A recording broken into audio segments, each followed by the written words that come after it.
तो आपने truck driver लोगों की बहुत सी कहानियां सुनी होंगी, लेकिन मुझे पूरी उम्मीद है कि आज की हमारी ये कहानी सुनकर आपको सच में डर का एहसास होने वाला है।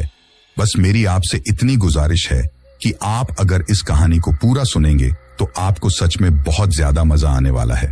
साथ ही अगर आप पहली बार हमारे इस चैनल पर आए हैं तो चैनल को अभी सब्सक्राइब कर लीजिए। ऐसा करने से हमारी और आपकी नजदीकियां बढ़ जाएगी और आगे आने वाली वीडियो आप तक आसानी से पहुंच जाएगी। तो ज्यादा समय ना लेते हुए जल्दी से अपनी कहानी को शुरू करते हैं। दोस्तों, आज की कहानी हमारे एक सब्सक्राइबर राजेश ने भेजी है, जो कि एक ट्रक ड्राइवर है। तो चलिए अब ये कहानी राजेश के पॉइंट ऑफ व्यू से सुनते हैं। दोस्तों, मेरा नाम राजेश है और मैं राजस्थान के अलवर जिले का रहने वाला हूं। मैंने ट्रक चलाने का काम बहुत कम उम्र में ही शुरू कर दिया था। जब मैं 20 साल का था तभी से मैं मेरे मामा जी की ट्रक चलाने लग गया था।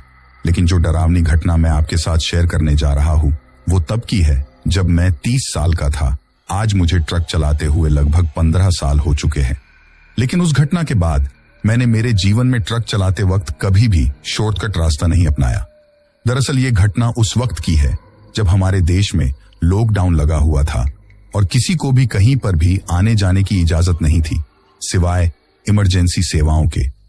उस वक्त मैंने अपनी गाड़ी मेडिकल लाइन में दवाओं को लाने और ले जाने में लगा रखी थी, इसीलिए मुझे लॉकडाउन में भी गाड़ी चलानी पड़ रही थी। उस दिन मैंने ट्रक में हैदराबाद से सामान लोड किया और मुझे ये सामान मुंबई पहुंचाना था। दोपहर के 3 बजे तक ट्रक में पूरा सामान लोड हो चुका था। फिर लगभग शाम के 5 बजे तक मैं थोड़ा आराम करने के बाद अपने ट्रक को लेकर अपनी मंजिल की ओर चल पड़ा। मुझे ये सामान अगले दिन शाम तक मुंबई पहुंचाना था, इसलिए मैं काफी अच्छी खासी रफ्तार में चल रहा था। अब जैसा कि आप सभी जानते हैं कि जितना सांस लेना जरूरी होता है, लॉकडाउन के टाइम पर मास्क लगाना भी उतना ही जरूरी था, क्योंकि अगर गलती से भी कहीं पर पुलिस वालों ने बिना मास्क के देख लिया तो चालान काटने में देरी नहीं लगेगी। यही सोचकर मैंने जब ट्रक स्टार्ट किया था उसी वक्त मास्क लगा लिया था। अब लगातार मैं अपनी मंजिल की ओर बढ़ रहा था। धीरे धीरे दिन ढलने के कारण चारों तरफ अंधेरा पसरने लगा था और सड़क पर सिर्फ अंधेरे के अलावा कुछ भी नहीं दिख रहा था। तभी मेरे दिमाग में आया कि अगर मैं किसी तरह कल शाम से पहले यानी कि जल्दी मुंबई पहुंच जाऊंगा तो मुझे थोड़ा ज्यादा आराम करने का वक्त मिल जाएगा।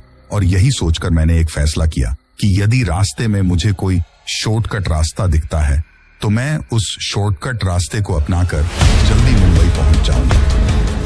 लेकिन कुछ देर और गाड़ी चलाने के बाद न जाने क्यों पर मुझे नींद की झपकियां आने लगी। इसलिए मैंने सोचा कि अगर रास्ते में कहीं पर थोड़ा हाथ में होकर चाय पी ली जाए तो ठीक रहेगा। यही सोचकर मैं अब ट्रक चलाते हुए हाईवे पर किसी ढाबे या चाय वाले की दुकान को तलाशने लगा। लेकिन थोड़ी ही देर बाद मुझे याद आया कि ये तो लॉकडाउन का टाइम है और इस टाइम मुझे कोई भी ढाबा या दुकान नहीं मिलने वाली जहां पर बैठकर मैं चाय पी सकूं।